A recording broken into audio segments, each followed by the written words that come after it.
the plight of Black people is not going to change before or after this unless we do something about it economically. Hello there from Bedford. How are you all? Welcome to the What Bitcoin Did podcast, which is brought to you by the Mighty Kraken, the best place to buy, sell and trade Bitcoin. I'm your host, Peter McCormack, and today I've got an interview with Isaiah Jackson, author of Bitcoin and Black America. But before that, I've got a message from my show sponsors. So first up today, we're going to talk about the future of Bitcoin and financial services, which is BlockFi. Have you checked out their new mobile app yet? Everything you expect from BlockFi packed into your phone. They've got quick and easy sign up so you can get started in just a few minutes, allowing you to earn interest, borrow USD, and instantly access your portfolio. You can also open up a BlockFi interest account and earn money on your Bitcoin, and using your Bitcoin as collateral, you can take out a USD loan. The app enables funds to be transferred directly in from your crypto wallet straight into your BlockFi account. And that's not all. They've got a whole bunch of other things coming up over the next few months, which you know I will be telling you about. If you're interested in checking out BlockFi, I do recommend you do your own research and then head over to blockfi.com, which is blockfi.com. Also, let's talk about Kraken and why they are the best place to buy Bitcoin. Firstly, they have world-class security, which makes them the most trusted cryptocurrency exchange in the market. And with their 24/7, 365 customer support, they can help you with any issues, whoever you are and wherever you are.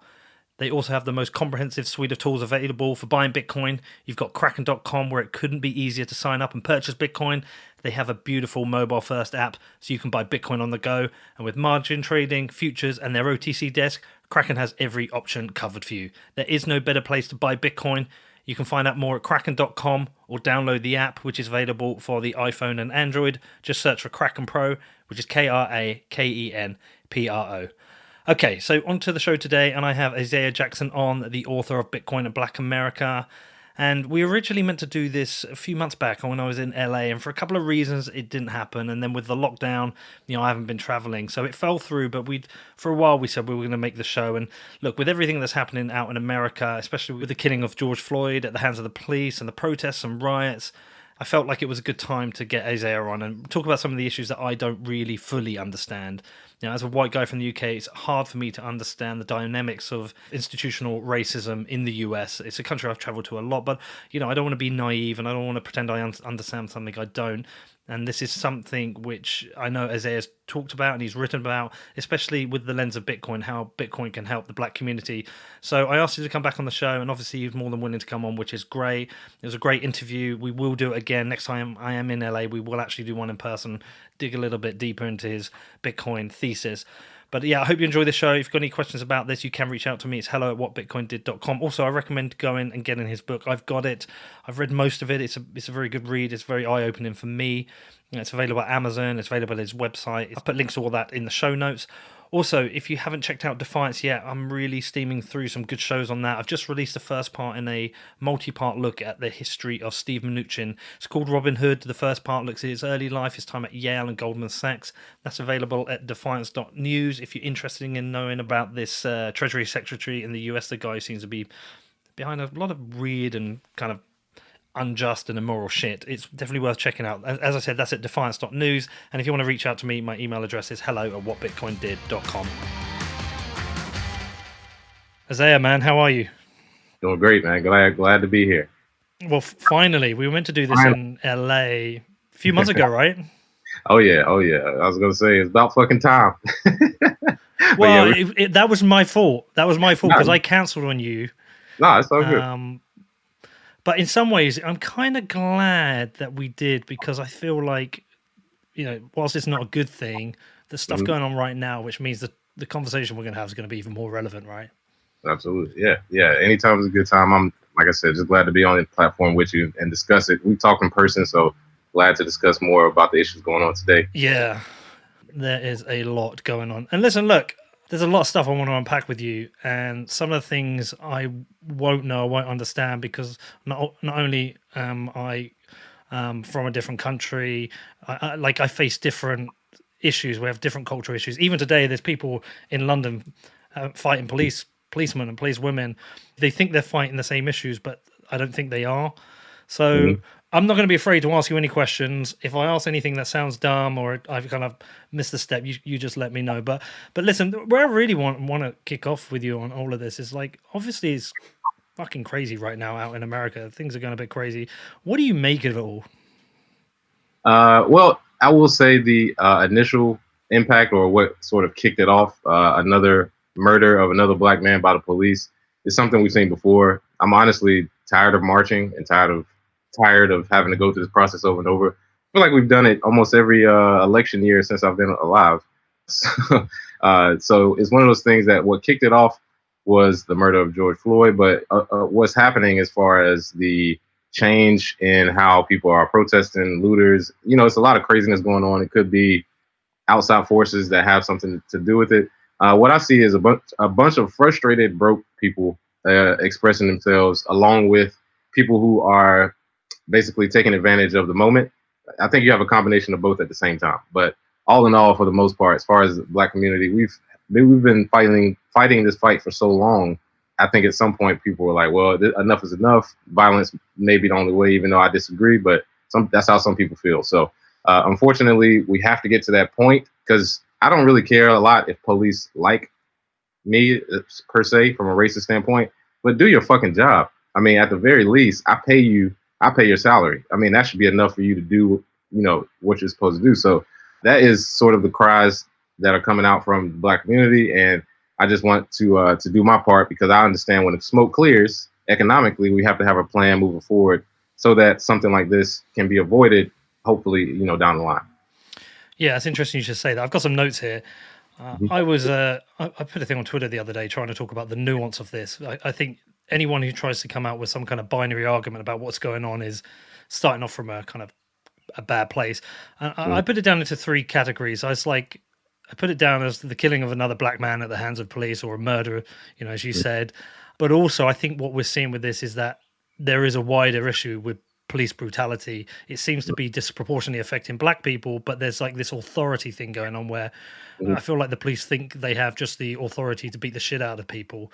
Then there's the kind of general distrust of the state and the economic issues that come with that, which again seem to disproportionately affect black people more than white people. And I do want to talk to you about that, actually, because I was out running earlier and I was listening to this book called Homewreckers, which is about what happened during the financial crisis with terms of properties. And that talked about a lot of the discrimination with African Americans. And then there's like all the opportunists, whether it's the white supremacists and Antifa and people with political agendas. I think that's kind of like the main three groups, and perhaps in that then there's just a bunch of young people getting brought, like, hyped up and just going fucking crazy. But what is it like for you as somebody, you say you've marched every year with the same bullshit again and again, but you're seeing a protest being co-opted by other groups. Is that frustrating for you, or have you got a dual thing going on here? Because there isn't just the killing of another black man at the hands of the police, but there is also the economic issues coming together. So I think two issues that are important to you are coming together at the same time. So is it distracting? Is it a good thing? What do you think? Well, since I wrote the book, Bitcoin in Black America, and one of the things I described was redlining, which you just described in Homewreckers, which disproportionately forced black people to live in certain areas.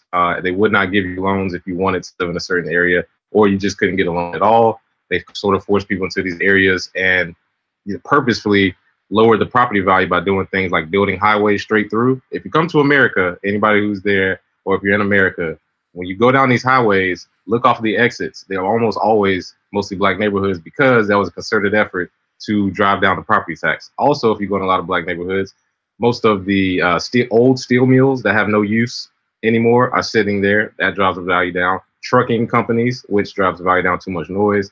There's not really, any residential areas. So that was a concerted effort to take away economics, which started a long time ago. And generationally, even though it started 50 years ago, that's like one lifetime. My mom is 50, you know what I mean? So, or around 50. So it's not like this was a long time ago. This started fairly recently. And because of those economic problems, along with the social problems that we're seeing and some of the, outcry that we're seeing in protests, I am not surprised that it's happening. And I think because it's happening at the same time, I think it's a perfect storm for people to read about something like Bitcoin as a solution, either through my book or others, but also to focus economically going forward. Because one of the examples I use in the book, the Jewish community in New York, the way they operate is so community based, and they have the money to back it up.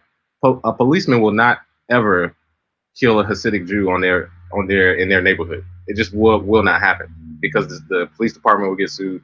I mean, the police that does it may actually be in danger at that very moment. That's just an example of what if you have a strong community with strong, small businesses, and you're able to operate without that police force, you can actually move forward ostensibly. And one of the things I want to point out too is these protests, they're going to end at some point. I think some people have this mindset like it's just going to go on forever and ever. They're going to end at some point, and we need that strategy. And I agree with you. I think there are some people involved as far as protesters, maybe with looting and messing up businesses, but I think it's mostly Antifa. And I've seen videos of people, random people, paying kids. And if you notice, it's always some kids with skateboards knocking the windows out of the bait car. It's a bait car at every protest, and then they show the fire, and then that's the front page thing. When in reality, it was 14 kids, and all of a sudden they're like a city on fire. It's like, no, it's not really. It's actually the other 95% were just marching and just there.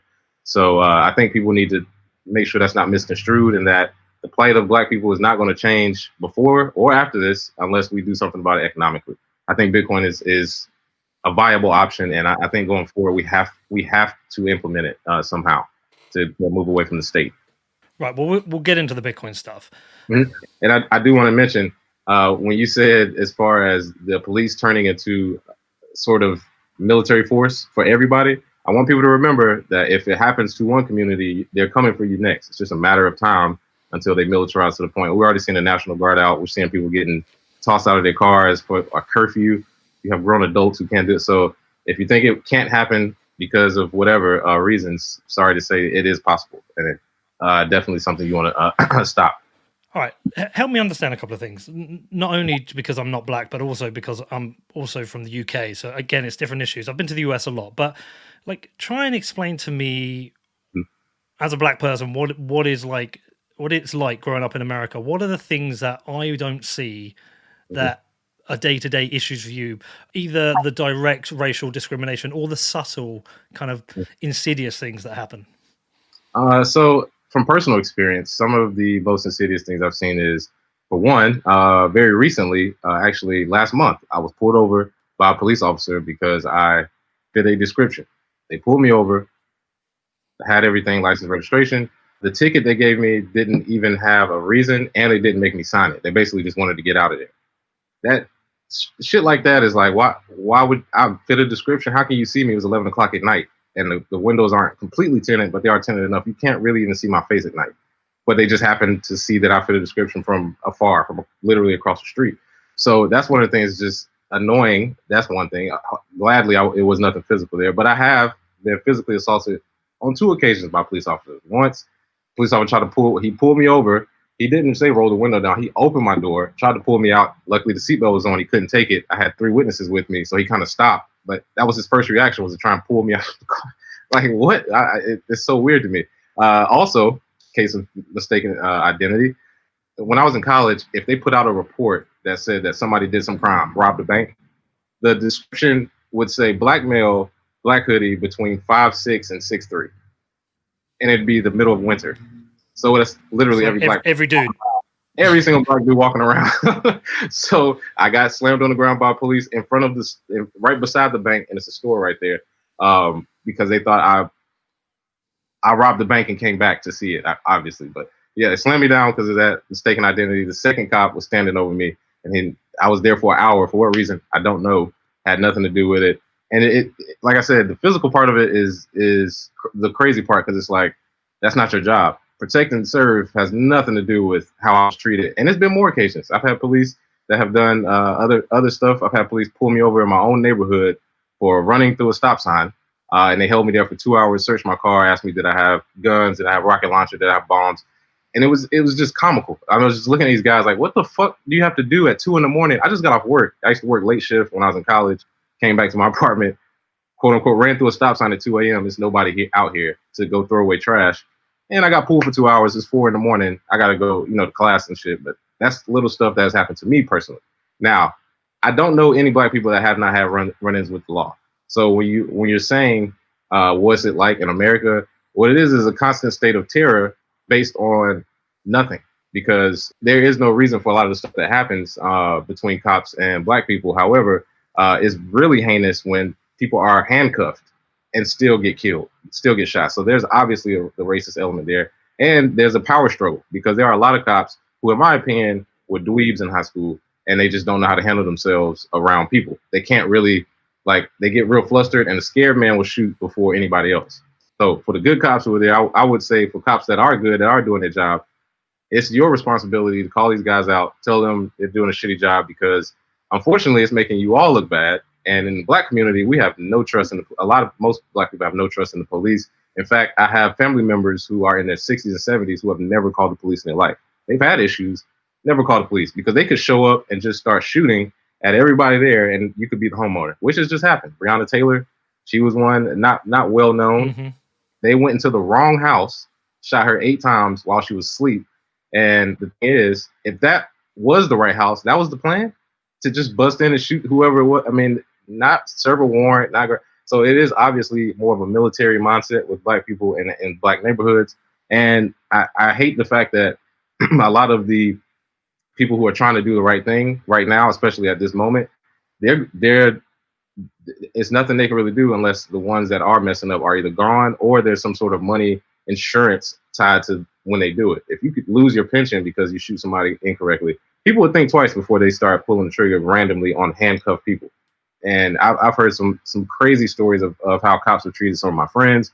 I have at least 7 or 8 run-ins with the law that were just inconvenient, and then I've had a few that were physical.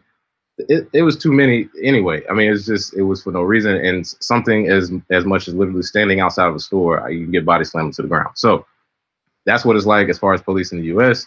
And as far as mending those fences, I'm not sure how, unless there's some sort of money loss on their end. You have to basically take away something, but there is no recourse. They get paid leave, and people just keep going on, and they bury it in the news, and there's nothing else. So there has to be something done there. And just from my own experience, I've definitely been with the protesters. Right. So there's 2 things there. Then there's profiling and aggression. So we have racial profiling in London. I know that exists, but we have a fairly decent police complaints and like a review process, but we certainly don't have the levels of violence. That's not to say it hasn't happened, and that's not to say we had this famous case of this young lad called Stephen Lawrence who was murdered, and due to institutional racism in the police, these 5 guys got away with it. They weren't police officers themselves, but it was the police's bundled investigation. Yeah. Okay, all right, I get that. What about outside of the police? What kind of things do you face? You talk about racism within the banking sector. Mm-hmm. What kind of other things do you face? So as far as the social aspect of being black, some of the things that you face, some of them are smaller, so they don't really register anymore to me because I'm more focused on the economics part and moving forward in the future. But just little small things like when you get hired, being complimented that you speak so well. And I'm like, I've been speaking English as long as you have. Like, why is that a compliment? It's sort of like a backhanded thing. Like, I didn't realize you would be able to speak like that. Like, and I have, sort of a beard and, tall black guy, plays sports. And I work in IT. So literally almost every IT person I ever met was surprised. Like, oh, how did you find out about this field? Like, literally, that's a question I got.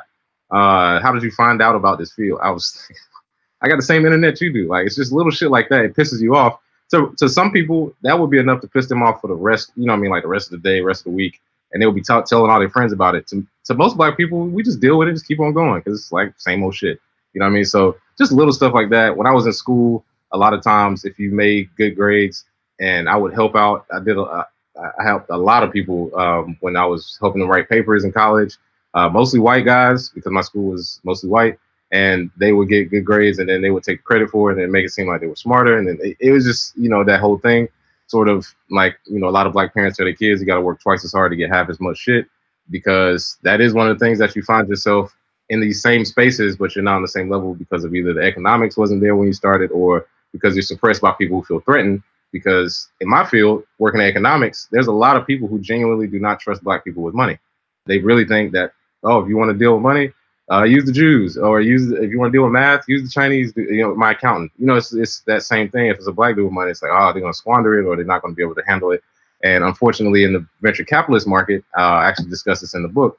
Only 1% of venture capitalist money goes towards black-owned businesses. So if you think it's not a concerted effort to avoid black CEOs, then you're very, very mistaken, because that is a very big problem. Even smaller black women CEOs, 0.2% I think goes to them. So we're talking about not a lot of the big money going into the businesses that could be comparably just as good. Doesn't matter. This is internal VCs. This is what they do. So, as far as being black, that's a lot of the experience that I've had. Most of it does not affect me on a daily basis. I don't want to make it seem like every day I go outside, something happens to, no. But it happens enough to where, for one, you don't forget it. And for two, it's annoying in spaces where it shouldn't even be happening, at work, at school, public places. Even so far as, well, when you can measure it, like when you can measure it, like 1% of CEOs or investments from investment banks, I think that becomes a little bit more interesting, because it's you can actually measure it, you can actually statistically see there's an issue there. Absolutely. This is one of these questions that might be either a really good question or an ignorant question, but just tell me either way. Are there problems that are also internal within the black community that can't be solved by people outside of the black community? Are there internal issues that also need to be solved? Oh yeah, absolutely. So in every community, they have their own issues, and they should be worked out by their own community. Solidarity is cool, but for some things, black people need to work on for themselves. For example, within the black community, one of the things we have to establish is trust. A lot of black people don't trust other black people, for the simple fact that over the years, a lot of people have fed into the media narrative. Unfortunately, it's crazy, kind of have Stockholm syndrome, but unfortunately, a lot of black people think white is right and it's always going to be better. So black people don't trust other black people, especially being in economics or economic thing like I am. So trust is one thing. Also, too, the ability to have a circular economy that comes with trust, but also, too, having the mindset that we have to support each other. Some people have this mindset that I'm black, I made some money.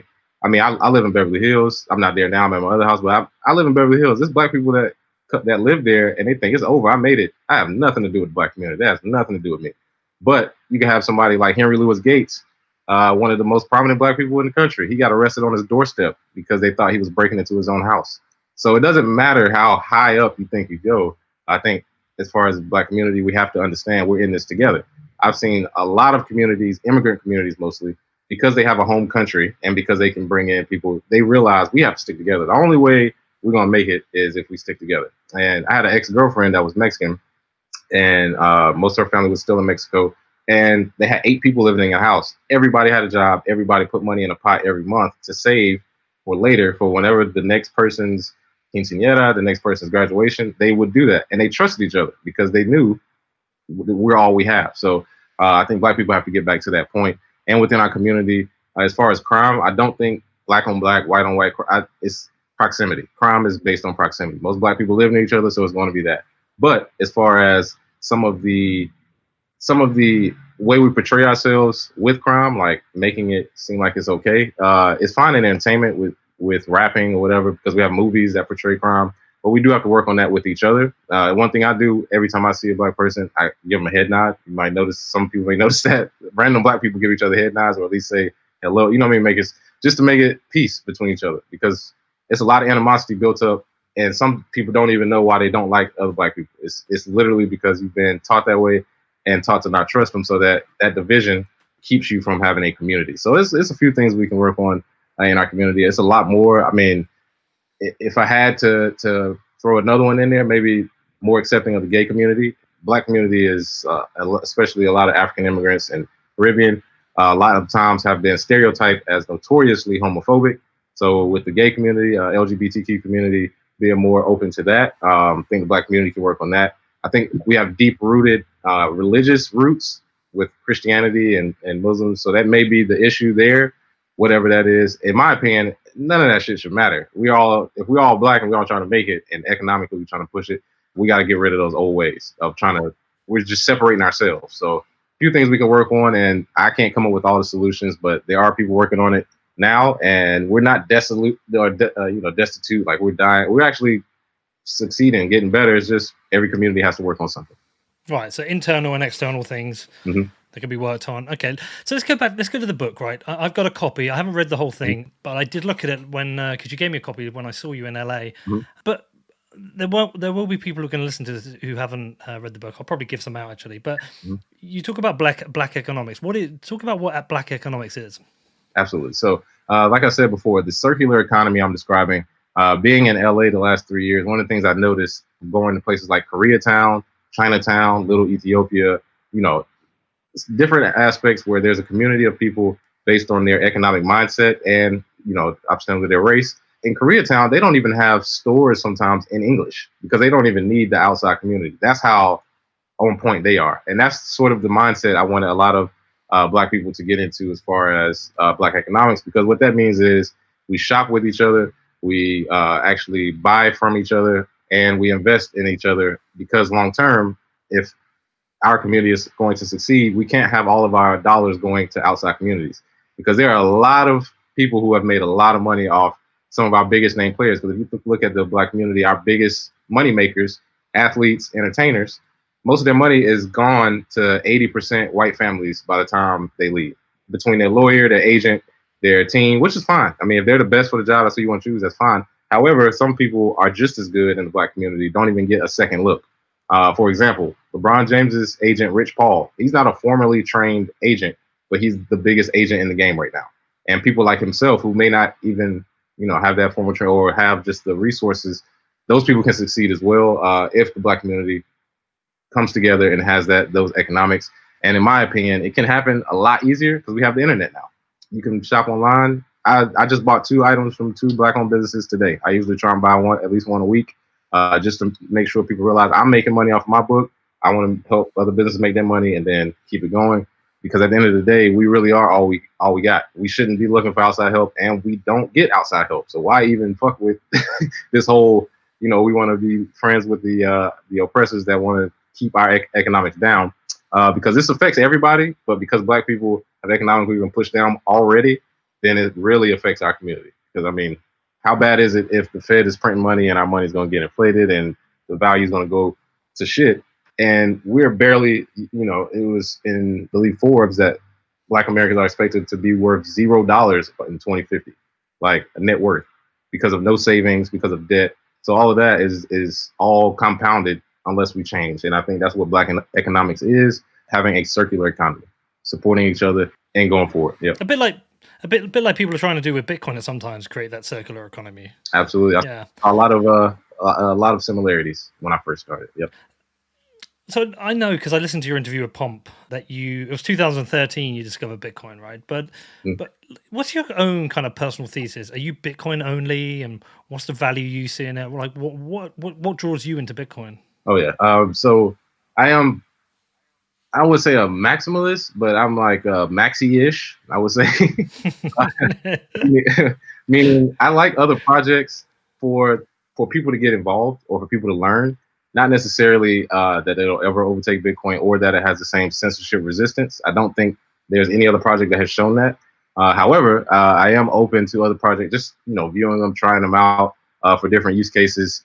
I don't think blockchain is going to save the world because blockchain's only use case right now is Bitcoin. So that's where I say I'm maxi-ish. However, I think it's not the end. Somebody could come up with some innovation that could turn blockchain into something better than what we have now. And I think we have teenagers and college students working on that now. And in 5-10 years, maybe I'll change my tune. But for the most part, Bitcoin maxi-ish, meaning all of the tools that we need to go forward can be built on Bitcoin. And if we took all of this talent that was too busy trying to sell people vaporware or whatever they're trying to sell, some of these coins, if they were working on just Bitcoin, we could advance a lot faster. So that's sort of where I am with Bitcoin. Right. Okay. So talk to me about how you think it can help the black community, and also like we all go out there and try and convince people, right? I try and convince my dad, my brother, even my kids, right? Try and talk to them about Bitcoin. But you've talked before about there's like it's been harder to try and promote Bitcoin within the black community. Why is that? Oh yeah. So unfortunately, like I said, the trust factor in the black community, a lot of times people have been duped and people have been tricked into different multi-level marketing and whatever schemes, whatever people have done. And unfortunately, when I first got into Bitcoin, the first couple years I was learning about it, all I was hearing about were scams. I would look at it, I'd be like, that's an obvious scam. But people would be like, no, no, no, this is how you get involved with Bitcoin. I was like, no, it's not. This is how Bitcoin works. So I went through that battle with a lot of black people to start. But the reason that I say it's a lot harder, or it was a lot harder, was simply because of the trust factor, and also most people didn't understand the why. Now that people are starting to get the why of Bitcoin, why we need Bitcoin, why it's important in the future, I think that's when black people are like, hold up, that's us. You mean the media makes Bitcoin look bad and they lie on it all the time? Yeah, much like the black community, because it's a threat. Because if it grows to where it can be, it can take away power from the state. And I think the only reason it was much harder before was they didn't know why.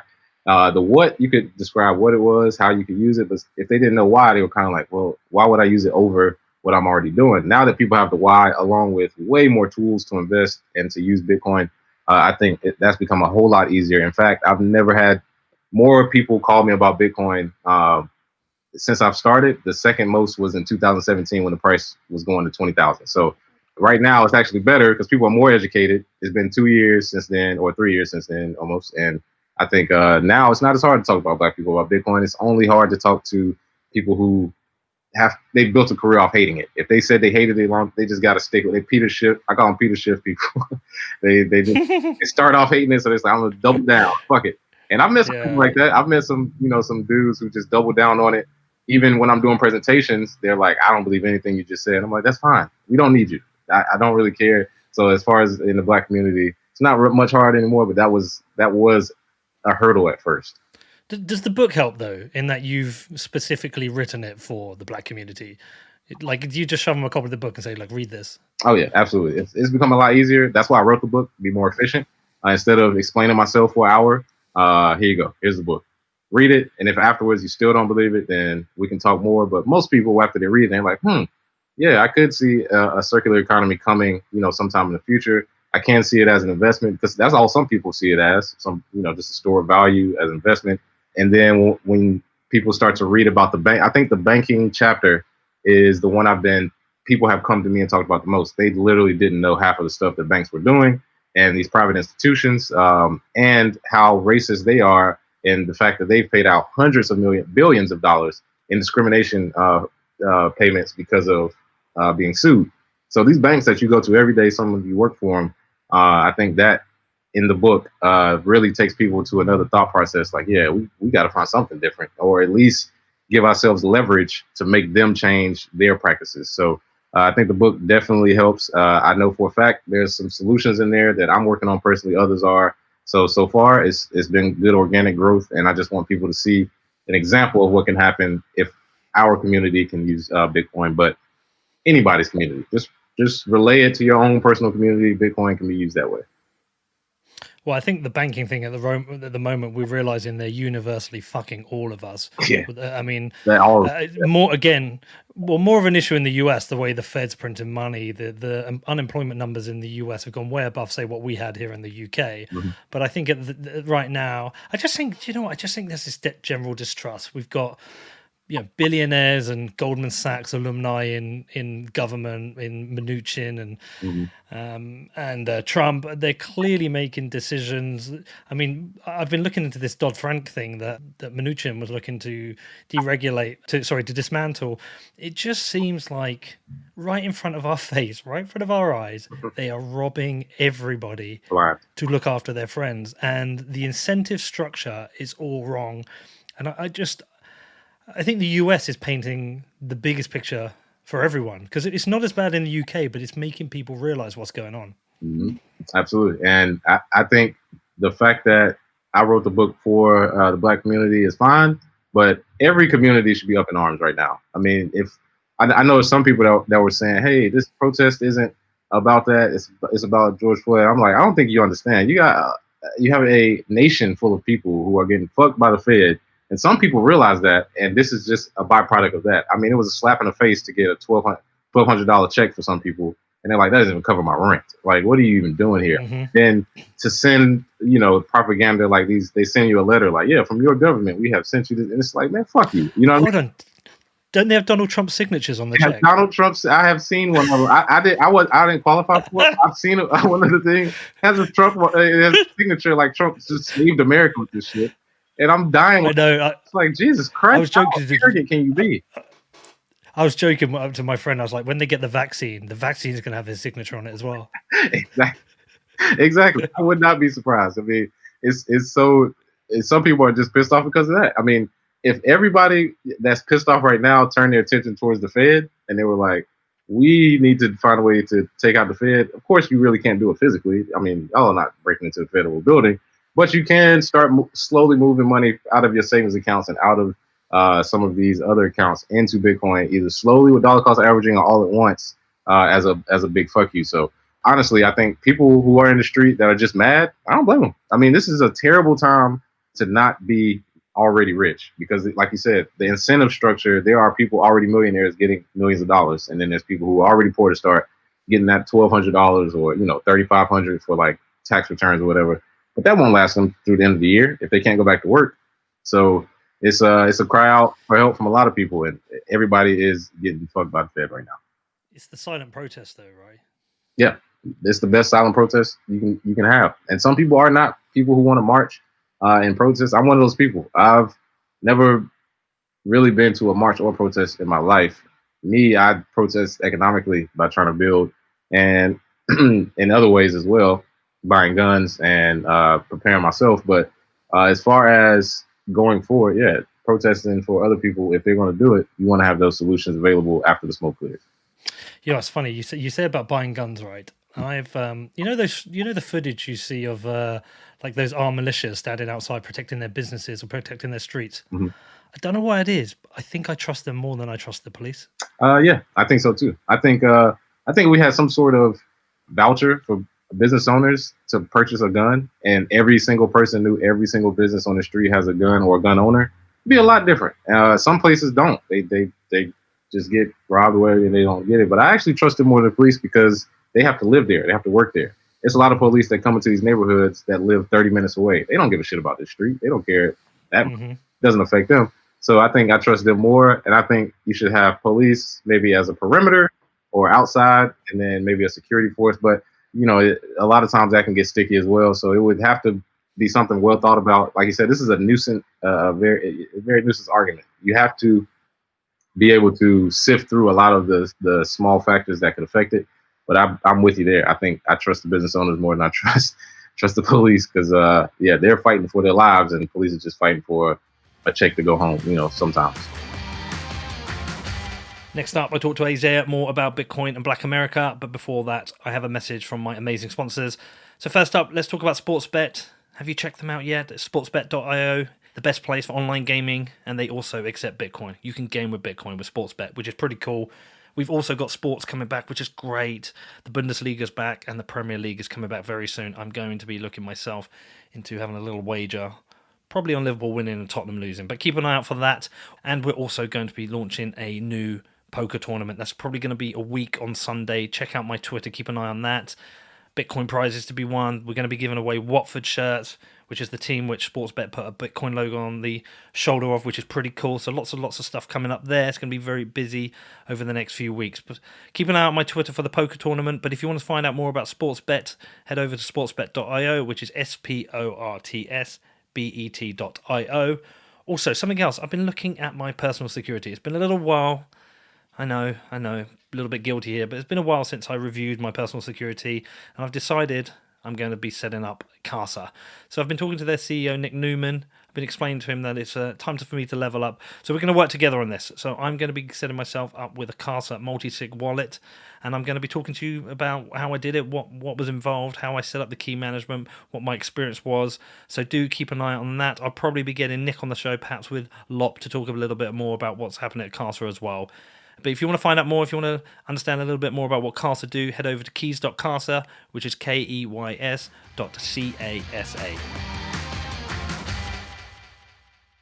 It's funny, I'm really intrigued to see how this all plays out. I was chatting to a friend earlier today, and I was like, if in a year's time, like in 2021, we go back to where we were in 2019, it'll be a real shame if nothing has changed.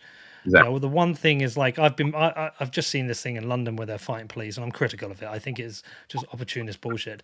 But at the same time, one of the interesting things is the way this is spreading around the world. I've just seen protests in France and in Amsterdam. It's a real chance to ask some really tough questions of the role of the state, the role of government, how money works. And I feel like we really need to. It isn't just about teaching people about Bitcoin, right? It's actually educating them about money. Money. Mm-hmm. But I just worry that in a year's time, I worry we'll miss this opportunity. Yeah, and I'm with you there. I said the same thing. I said this should be the last time we protest. Like, this should be it. It really, of course, it won't be. But if we're educating people on money and people are sort of getting that information, I'm going so hard right now for that reason, because I don't want to see us in the same position a year from now. And we're sitting here talking about, oh, well, what's more solutions? And it's like, shit, here we go again. Because unfortunately, a lot of people who have been around, who lived through the '60s, who saw, a lot of the struggle then, they're sitting here now like, I mean, this is the same thing 50 years later. I don't even know what to tell you. It's the same, and that can't happen. Not for me. I don't want to live, another 40, 50 years of my life going through this. So you're right. It would be a shame, and we have to do something to change it. That's why I'm going so hard. I'm glad you're going hard. Of course, everybody in the Bitcoin community, but just money, period. I think most Bitcoin people have gone away from talking about Bitcoin as much, but talking about money, period, and how it works, and how a lot of what we do today is shaped off of money and how to use it. Yes, that's the conversation we should be having. Yeah, that is the thing that has made a difference. Before, when it's like, oh, you need to buy Bitcoin because it's censorship resistant and seizure resistant and blah blah blah. Like, I just could not get people interested. I made this show called The Money Game, which was all about how the money system works, how inflation robs you, how the government steals from you, how the different ways they kind of fuck with you, and that resonated with people. And then people listen to that and they're like, oh yeah, I get it. Okay, this is why Bitcoin is important. And I guess that's something you're experiencing, yeah? Oh yeah, absolutely. I mean, I discuss whenever I'm on my book tour and I speak to financial groups, either with webinars, the first thing I talk about is money. I don't even go into Bitcoin. I'm like, look, most people don't even know what money is, the three pillars of money. And then as far as U.S. monetary policy, most people don't understand how the Fed distributes money to the banks, who do not distribute money to you, usually through loans or whatever. It's usually distributed to their other rich friends. And that's why you're left out of the economic system. And then going to, of course, Bretton Woods Agreement, how we went off the gold standard, fiat currency, how the inflation, like you said, kills over time. That's why your grandmother could be a stay-at-home mom and grandpa will have one job and y'all could buy a house, 2 cars, and a picket fence. And now I'm making more than they did and I can barely afford an apartment. And, it's inflation. That's what did it. So I start off with that. And like you said, once people were like, that's how money works. Yeah, this is how your money works, and this is why it's you're getting robbed. And now is a better solution. And then that's when I kind of go into Bitcoin. So I think the money part is very important. It has to be the foundation, and we got to start now because, like you said, a year from now we can't be having the same conversation, not on a broad scale. Yeah, I'd be so disappointed if nothing's changed, or if it's like. If I'm out in LA and it's just like, and I'm talking to you and it's just like somebody else has been killed and it's like, I almost think this is like peak protest now. I think if it happens again, I don't even think you'll get the same protest. I think you'll probably even just get even more looting and violence and less actual real change behind it. I could be completely wrong though, but how do you think this is going to play out now? Because what was interesting last night is the protests seem to go back to being a bit more peaceful or less looting and less kind of violence. I can't figure out if that's just because like all the shops are smashed up, so there's nothing left to loot, or it's just like a change in dynamic. I can't figure out if the changing dynamic is a change in the police attitude or a change in the protesters. But like, how do you think this plays out? Because one of the interesting things is that it'd be nice if there's some kind of like coordinated expectation of what people wanted, and people kept protesting for it. Like, so for example, the 3 other policemen who were sat behind as that guy, I can't remember the name of the policeman, but as he knelt on his neck, it's like those 3 guys need arresting as well, right? That's a clear thing. But like, we need some other kind of achievable goals, things of working towards. And whilst everyone's protesting and shouting, I don't know if everyone is in agreement about what they're pissed off about. Yeah, and that's one of the biggest problems with protests is people are there for their own reasons. And if there ever was a sort of leader that would come up with 10 bullet points and this is what we want, he'd probably get killed, especially if he's black. I mean, every black leader we've had that's tried that got killed. I mean, literally. That's why you don't see people stepping up as much. However, organizations that aren't funded by George Soros, like Black Lives Matter, need to come together to do it within their local communities. Because there's never going to be a concerted effort, but if within your local community, like, all right, 80% of most people's lives are spent within a 5-mile radius. So we need to figure out as a black community here in, let's say, DC or wherever. Here in DC as a black community, that will be easier to organize to get it going, because a national one, it probably won't happen. But locally, you can get it done and have a very good quality of life if you can get something done with those cops. But yeah, you're right. I wish we could say, yep, those 3 cops need to be arrested. Police need to have some sort of insurance if they kill someone. And whoever else's case that was funny, so to say, like George Floyd, needs to be reopened. Because there are a few cases like Sandra Bland. I believe there's another one that's being reopened. Breonna Taylor's, I think, is being it's a lot of other cases that they should go back and be like, no, those dudes need to pay for it at a certain point. I'm sorry that it's later down the line, but that would be good to have on a list. I just don't know who will be able to make it, and I just don't know if it will get co-opted by some of the outside forces like we've discussed. Because in case you're wondering, if you're white and you don't realize this, Black Lives Matter is not a black organization. It's black people in it. Well, it's people that yeah. It's a good. The actual statement, Black Lives Matter, is a good statement. But I'm talking about the organization itself, because they did not shit after Mike Brown. They're opportunists. They got their fame. The few that were in it, they haven't said anything since then. So as a black person, I'm telling you, Black Lives Matter, the statement, yes, I agree with it. The organization itself, don't send them any money. Help your own people. Yeah.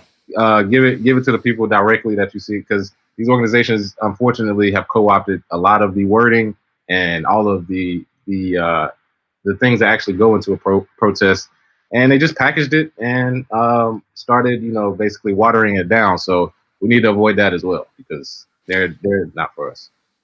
I interviewed a guy from New York. I think as the president of New York, Hawk Newsom, president of Black Lives Matter, a while back. And it was really interesting in the interview because it ended up becoming all about social democracy and talk a lot about socialism projects. And I was really kind of like, I was a bit lost actually, because I was like, this isn't what I thought I would be talking about. Yeah. Well, that's because if you ever, I've only visited their site once. So this was maybe 5 years ago. But if you looked at the site, there wasn't really any solutions for black people. It was like solutions for people in the gay community, solutions to abolish, like one of them was to abolish the household or something like that. I don't know. I guess they wanted to make it so that nobody hates that other people, gay people are getting married or whatever.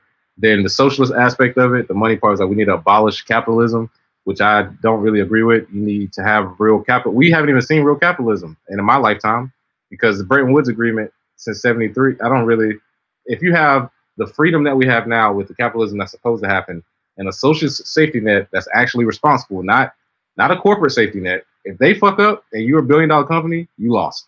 Oh, well. You may have a social safety net for somebody here as far as like if they're mentally challenged or if there's things that. So I don't think capitalism doesn't work at all. I think it's been bastardized and it's turned into colonialism. So when black people are starting to say that, I'm like, that's a very nuanced argument as well. You can't just polish it all together. Let's go socialist. Have you been to a socialist country? Everybody that I've heard that has been in socialist countries has had a terrible experience. They're running away for a reason, because as soon as you get a dictator strong enough to enforce the type of socialism they want, that probably won't be good for you. You'll be trying to run away too. So I like the freedom. I'm more of a libertarian, I guess. Do your own thing, leave each other be tight. I don't even know if it's a name for it, but yeah, Black Lives Matter. I haven't really spoken to a lot of them after that whole debacle back in 2015. So I don't know what they're up to now, but they always co-opted with signs and with the statement. But the group itself, I don't give a shit. Dude, I went to Venezuela, made a little film about it, and nobody there wants the only people there want socialism are the ones who are essentially slaves of the Maduro regime. They rely on it for their job or their education, and if they don't support Maduro, they will likely lose lose those privileges, but nobody wants it. Everyone's leaving the country. 50,000 or whatever at this one border crossing I went to traveling every day. Nobody wants fucking socialism. It never works. I've had the same argument with my socialist friends in the UK, especially during the last election, because there are quite strong socialist policies coming in from the Labour Party, and a lot of my friends are like, "Oh, these are really great ideas." I was like, "These really aren't great ideas. You really need to you really need to look at a socialist country and the history of socialism, because it really doesn't work." How do you think this is all going to play out? Like, you're obviously watching the news every day. You're seeing, like, we're all going to put the TV on later and see if protests start again. How do you think this is going to play out? Well, I think once the protests died down, I think amongst the Black community, I've seen a huge wave of people who are now saying, "Okay, fuck it. This is it. We're tired of this. There's enough information out now, business-wise, where people are economically starting to come together, and also too socially starting to see we're still seeing the same problems we saw before. We're not going to have it. So the way I see it playing out is, unfortunately, because everybody's unemployed and broke right now, you're going to still have looting. You're going to still have people who use it as an excuse to try and steal and do things, whatever. But I think you'll see more and more protests that have a point in certain cities. And unfortunately, I think it's the road to martial law, because if they enforce a curfew, which they've already started, and then the National Guard shows up, which they already have, I mean, it's martial law right now on Hollywood Boulevard, I heard. I haven't been back, but it's literally National Guard's all the way down, and the curfew's at 9 p.m. I'm seeing people getting pulled out of cars, like in Atlanta, just for going home. So I think that's where we're headed for the next few months, until maybe things, quote unquote, die down. But I think if the economy doesn't pick back up, it's going to be more of the same, because people are only going to get poor by the end of the year. And no amount of Bitcoin can really save that. However, what I do realize is that if people realize they're bankrupting us, they're literally stealing all our shit, all I got to do is say Bitcoin is the opposite of what happened before. And, I think we could take off from there in the future. But I think socially, you're going to see more unrest, and around the world, you'll see other countries start to fight back. People that may have not had the gumption to do it will probably start themselves, because it should be more of a worldwide protest if we start going against the Fed. So, that's how I see it playing out. It'll take some time, though. Well, and the other thing that crosses my mind, I'm sure has crossed your mind, is that this guy killed George Floyd. He's going to have a jury trial. Yeah. The next question I'm going to ask you, or the next point I'm going to make, is that it's a jury trial, and we know historically the success rate of prosecuting police officers in jury trials is very, very low. Very, very low. And that's why they make sure they jury trials. And usually they'll choose a location based on whether it's suburbs, it's mostly white, or is it going to be in the city where it's mostly Black jurors. You know what I mean? Imagine 12 Black jurors on there. He's probably guilty. He's guilty.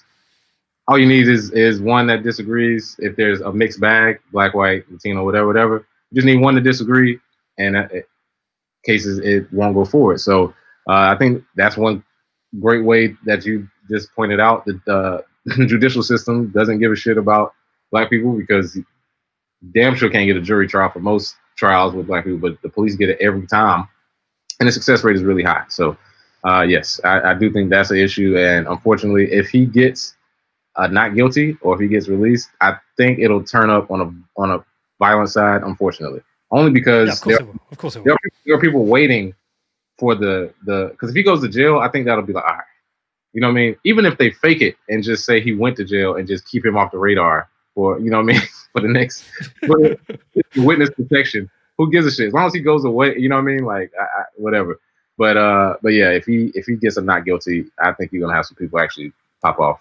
And it's an unfortunate time we live in, but there's a lot of built up hate, and I can't really blame some people that they get. If a police officer killed one of my family members, I don't know how I would react. So I can't really, tell people what to do. I do know that he should be convicted. The other 3 police officers should be convicted. And then from that point, you have to have some sort of police reform. I mean, of course. If there's any time to discuss it, I'm like, if you think police department is perfect, you're insane. If you think the police department is 100% terrible, you're also insane. There is a happy medium that we need to come to, and it's more on the edge of most of the police is something going on with Black people, but we got to change it at some point. Got to be police reform. Well, listen, look, I'm conscious of time. I want to get a little bit more Bitcoin in. just before we close out. So look, Bitcoin world, I know you've got your book, you've been focused on like black economics and introducing the black community to Bitcoin, but just like outside of that, like where is your head at with Bitcoin at the moment? What are the key things that you're thinking about? What are you most interested in right now? So right now, the two projects I'm most interested in with Bitcoin is Lolly. I love the fact that you can get paid in Bitcoin for doing what you already do. That's very helpful getting people into Bitcoin, because usually when people have been like, yeah, I want to get some Bitcoin, they're like, how much does it cost? And I'm like, well, you don't have to buy it. You can buy what you already buy online. You get free Bitcoin rewards for that. And that's a good way to get people started. They get a few bucks in Bitcoin. They're like, I can move it. I can use it. And that's a very good entryway. I think Lolly Fold app is very similar. And you actually get a discount. That's another thing in the black community. I tell people all the time, you can save money if you use Bitcoin sometimes, buying from these places. So I like Fold. I like Lolly. I just signed up with Swan Force, with Swan Bitcoin. I like Swan. With Corey. They've got the dollar cost average, haven't they? Yep, the dollar cost average. Very simple. But then I want to buy this much, weekly or monthly from this bank account. Very simple. And shout out to Corey. I had lunch with him when I was out in LA. He's a big time Bitcoiner who's definitely, in my mind, one of the top minds in the space. So I like those three projects. I've got a shout out from Jack Dorsey. Cool. And one of the things I like is that Cash App is very simple for most people. Even though you can't move it off, there are problems there. You can't move the Bitcoin off, and it's a custodial wallet that they control. When people start off, if you tell them, yeah, it's on Cash App, they're like, really? Hold up, I can just get, and it's that simple. So shout out to Jack Dorsey for that. I appreciate that. But yeah, those are the projects I'm focused on right now. And as far as where Bitcoin's going in the future, I'm interested to see how it progresses if it is used by a country. Now that may be in we all want to see that, dude. 5 to 10 years, maybe. But would it not be crazy if China sped that process up and declared 2 years from now, we're gonna use Bitcoin reserves as our. I'm just saying, that would be one of the things that I'm excited about, because, like I said, me and you, I think we're both kind of saying with price, we don't really care that much about price. We know the scarcity aspect of it, so we realize that just getting as much as possible is how you can succeed in the future. But I just think it would be interesting to see if the price does something crazy like 2017, except into the 100,000s. That would literally, if Bitcoin crossed 100,000 in the next 2 years, there's nobody alive who would ever say anything bad about it, or couldn't, because we started at zero. And yeah, well, that's funny you should say it, because I don't care about price day to day, but I definitely care if it goes over 100,000. Oh yeah, I think that's just part of the course. I think it's coming, but I just don't look at it day to day. But it's like the ultimate play. If you're a country I don't know, say Sweden size, I think it's the government just kind of stocked up and built a massive Bitcoin reserve, and then just announced it to the world, the price will explode. Yeah, the speculation itself would push it to six figures, and then even if they were like, we were playing, not a deal. But you're right. I think it's only going to take one major country or semi-major country to say it, and even putting the thought out there. Some countries may have it as a strategy, but maybe they were like, hold up, somebody else is going to do it before us. They're competitive. They'll be like, no, we want to do it first, because most of our government officials don't have an original thought in their head. So it would usually be something that they copy from somebody else. But yeah, that would be amazing. That's what I'm really interested in to see going forward. And then also too, just how communities can start circular economies using Bitcoin as well. It's going to be tough. But you like the projects where it's all about it seems to me like you like the onboarding things, the UX things that make it easy to onboard, whether it's Lolly or Cash App. You've picked all the apps who've got that kind of Silicon Valley design in what they're doing. Oh yeah. And making it easy. Yeah, most of my consulting there are people who have never used Bitcoin. And at this point, a lot of people have heard of it. But because when I was started in 2016, a lot of people hadn't even heard of it. They didn't even know what the word I was saying. They were like, big coin? No. So people have heard of it. But now onboarding, they're like, okay, how can I buy some right now? Because there are people like, now I've heard you've been talking about this for 7 years now. I've literally seen it grow. How do I buy it? I don't want to say, well, you got to go to Coinbase and you got to sign up KYC, AML. You got to wait maybe a month because they might lose your shit like they've done with mine a couple times. Or, and the onboarding process just takes too long. So if I'm like, oh, just get some on Cash App, that's why I like it. Or if I'm like, oh, get on Lolly, earn some money for for buying. You about to buy your girlfriend something nice? Yeah, go ahead and get some Bitcoin back to that. So, yeah, I like the onboarding stuff a lot. It gets people involved, and it's easy to educate people when they have skin in the game. All right, wicked. So what stuff's coming up for you, man? So coming up for me, I have some Bitcoin ATMs that I have my own, and then also to installing them around the country, working with CoinFlip. So hopefully getting that international in places that don't have any type of monetary policy, but just starting here in the U.S. Also writing the second version, the 1 year anniversary of Bitcoin in Black America. Your show is the first to hear about this, so boom, exclusive. Yeah, boom, exclusive. Look out for that. July 11th, the 1 year anniversary. Is it a new book or is it just like an update? It's an update, and it will have some of the same stuff, but Bitcoin moves so fast in a year. It's about 60 or 70 more pages worth of stuff. Regulations have changed. My mindset has changed on the industry since I wrote the book. So a lot of different stuff. We'll have, some of the stuff from before, but most of it will be new packaging and all that stuff. And then, of course, I want it to be more inclusive because when I dropped it the first time, I just put it out. I was like, I'm an independent author. I'm just going to hit up who I know. But this time I want it to be more of the Bitcoin community being able to push it and then getting actual tangible results. Like I want to see how many people read this book and bought Bitcoin like the next day. You know what I mean? So working on that. And then, of course, still dealing with the consulting part of it. The Bitcoin tour, book tour, when it comes back, I'll be doing more of it, but still consulting via Zoom webinar. You can contact me for a meeting on bitcoinblackamerica.com. So still doing that, staying busy and always pushing it forward in the space. So yeah, staying busy right now. Wicked. Well, listen up, man. I'm glad we finally did this. I want to do it in person at some point. So when we can get back on planes and I'm back in LA because I do love LA. Hopefully we'll hook up and we'll go and hang out and do this and maybe grab a beer as well. But look, just keep doing what you're doing, dude. Like you're pushing Bitcoin in spaces that other people aren't. I know everyone appreciates your work. I know everyone likes you, dude. So just keep doing what you're doing. Anything I can ever do for you, just reach out to me. Can't wait for the next version of the book, dude. Yes, sir. Likewise, man. Appreciate you, man. Yo, where should people find you?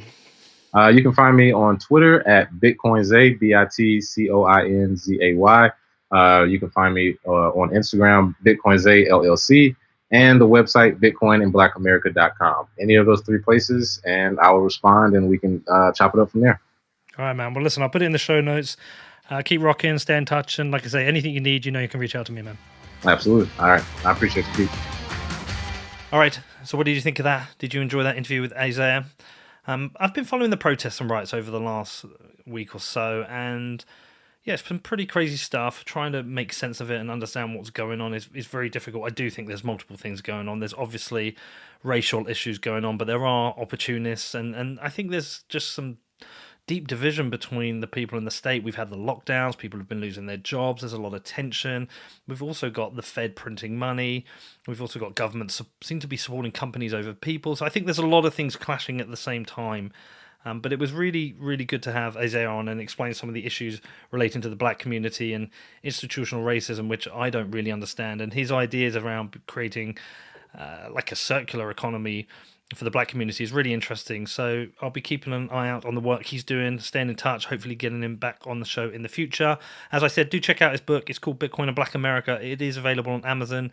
It is also available on his website, and links to that are in the show notes. If you've got any questions about the show, do reach out to me. It's hello@whatbitcoindid.com. Also, please do go and check out my other show, Defiance. I've got some shows on there. I've been making these mini documentaries. So I did the Bitcoin in One lesson, which I actually released on this as well. I've also done a show called The Money Game, which you might find interesting. A lot of cool guests on that. I did the technology show, which was the good, the bad, and the Orwellian. And now I've just released the first part in a series looking at Steve Mnuchin, US Treasury Secretary. To be honest, he's a bit of a shit. If you look into his background, he's been involved in from crisis to crisis. He seems to have been able to line his pockets and do very well out of it. It's been kind of fascinating looking into that. But if you want to find out more about that, that's at defiance.news. If you've got any questions for me, it's hello@whatbitcoindid.com. Have a great weekend, and I will see you soon.